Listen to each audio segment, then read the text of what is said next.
බලමු පුතේ. තාත්තට තාමත් නෑනේ. එහෙම කියලා නම් බෑ.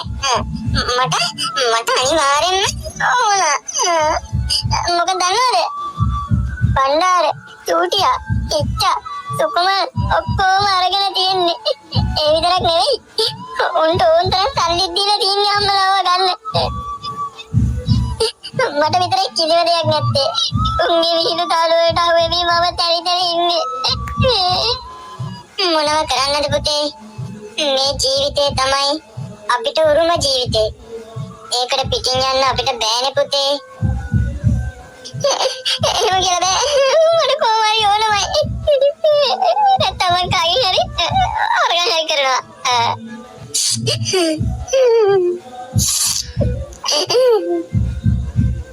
දරුවන්ගේ ඕනෑ එපාකමක් කරන්න බැරුව මොකටද අපි ජීවත් වෙලා?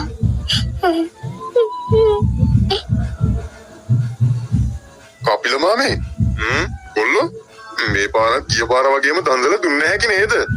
අය මක්ක කතා කරනමයි. මේ පාරක් ගිය පාරට වඩා හොඳට දුන්නේ නැහැ. කපිල මාමේ අම්බෙච්ච කූඩුයි අම්බෙන්න තියෙනේ වයි අපි හදපුවයි ඔක්කොම ගැනලා බලනකොට කූඩු 1136ක් තියෙනවා. ෂා ගිය පාර 900යි තිබ්බේ. මේ පාර වැඩි. ගිය පාර 1000ක් විතර වෙන්න තියෙනවා. අල්ලපු ගමේ උන් හොරකම් කරානේ.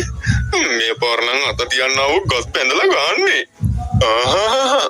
යකෝ මේවා විසක් එකට නිකන් දෙන්න හදන විසක් කූඩු. මෙවට ගහ බරා ගන්න තු හිටපියව. හොරකම් කරන එකේ හොරකම් කරගත්තා ආවේ.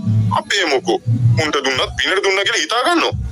පුතේ මේ තේටිය බොන්න ඇවිල්ලා කට්ටියත් එක්ක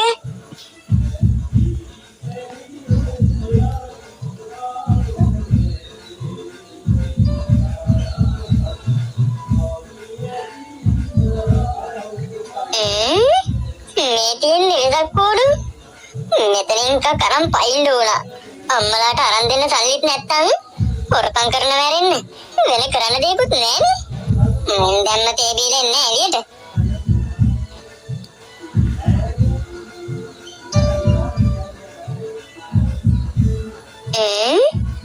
තේන්නනම් කවුරුත් නෑ. දැන් තමයි වෙලාව එකක් කරන් පයින්න.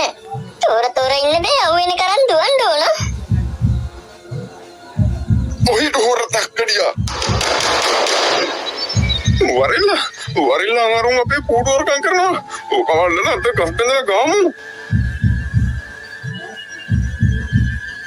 සිකේ අර දෙකනේ. ගුටි කාලේ එකක් වෙන්නේ. අම්මේ ගුටි කාලේ. දුවලු ආයේ.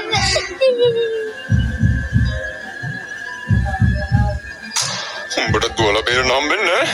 මං තෝවද පට්ට ගහනවා. Lewati hurtak kadiya. Lewati. Ambil kom morot jangan. Odi kali na hොරකම් කරන්න මුවල්ලන පොළවේ ගහන්න තියෙන්නේ. සිරාවටම බං. අද තොට හොඳ දඬුවමක් දෙන්නම්. ඉඳපන්කෝ. අපෝ. තොට කූඩුවක් පොවනවා නම් තෝගේ අම්මගෙන් තාත්තගෙන් සල්ලි දාලා ගන්න තිබුණනේ. ඒකයි අපි අම්මට දාන්නේ. Jangan kata. Jonta, ini orang-orang lalu. Kalau jual itu turun lah. Eta kipan, නැත්තම් තෝ ගෙදර යවන්නේ. ඇයි උඹ විසක් කුඩු හොරකම් කරේ? කතා කරන පාටක් නෑ මචං. අයිසම් පොඩ්ඩක් මෙහාට ඇදලා අර ගහේ තියෙන දිමි කොට කඩලා කයිසම ඇතුලට දැම්මනම් ඇත්ත කියයි. ඒක තමයි දැන් කරන්න වෙන්නේ. අරමරින් මචං කියලා දිමි කොට. අනේ එපායි. එන කියපන්. අනේ බය තියාගන්න. අපේ තාත්තා ඉස්පිරිතාලේ හොදන එක කරන්නේ. තාලු සුද්ධ කරනවා මුළු ඉස්පිරිතාලේ මතු ගන්නවා. ඒව තමයි තාත්තගේ රත්තාව. අම්මට වැඩක් කරන්න බෑ. අම්මගේ ඔළුව එක්කම බඩේ එක්කම හැම දෙයක්ම තියෙනවා. එයාගේ වකුගඩද මොකද්ද සවුත් වෙලාලු. මුළු පවුලටම මං විතරයි ඉන්නේ. අම්මයි තාත්තයි කොහොමහරි මට උගන්නන්න තමයි හදන්නේ. එයාලට අම්මේ පඩිය වදී අපිට කන්න බොන්න පොත්පත් ඒවත් අල්ලපු ගෙදර මාමලා අරන් දුන්නේ ගිය මාසේ. මං අම්මගෙන් අද උදේ ඉල්ලුවා කූඩුවක් ගන්න සල්ලි නෑ කිව්වා. අක්කෝ යාළුවා මට වීලු කරනවා. යාළුවා ඔක්කොටම සල්ලි තියෙනවා මට නෑනේ. ඒ වගේ එකයි කූඩුවක් කරගන්න කරන්න හිතුවේ. අම්මලාට වද දෙන්න බැරි නිසා. මොනවා? අනේ මල්ලි අඩේ මේ කොල්ල වික්මට ලියුම් බං.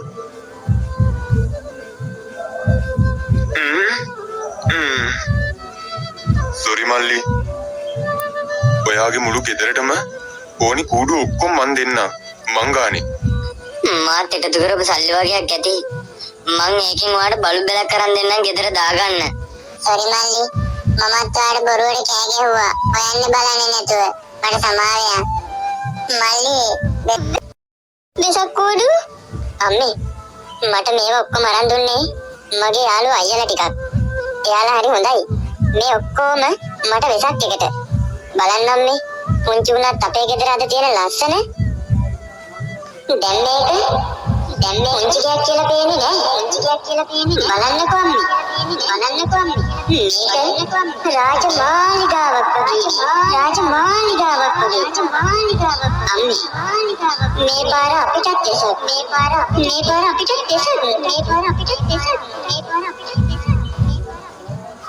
ආදරණීය අයියාගේ නංගී මල්ලි නැන්දේ මාමේ මේ තමයි ඔයාලා ජීවත් වෙන සැබෑ ලෝකය. අපි දකින තරම් මේ කිසිම දෙයක් සුන්දර නෑ. ජීවිතේ බර දරා ගන්න බැරි මිනිස්සු ඕනෑ තරම් මේ ලෝක තලයේ ජීවත් වෙනවා. ඔයාලට පුළුවන් තරම් මිනිසුන්ට උදව් කරන්න උත්සාහ කරන්න. තියෙන අය නැති අයත් එක්ක තියෙන ඒවා බෙදා ගන්න.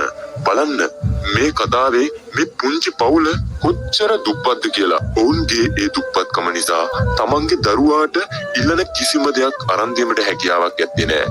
නමුත් කාරුණික වූ මිනිස්සු ඉන්න සමාජයක ජීවත් වෙන මිනිස්සු හැටියට අපි තව කෙනෙක් ගැන හිතලා වැඩ කරන්නට ඕන. මෙන්න මේ වගේ පුංචි හිතකට සතුටක් දෙන්න පුළුවන් නම් කොයිතරම් දෙයක්ද. ඊළඟ වෙසක් එකේ අපි උත්සාහ කරමු මේ වගේ පුංචි හිත් බලු බෙල් දාලා තොරණක් වගේ ගේ ලස්සන කරලා කූඩු වටේ මෙල්ලලා එයාලගේ හිත්වලට පුංචි සතුටක්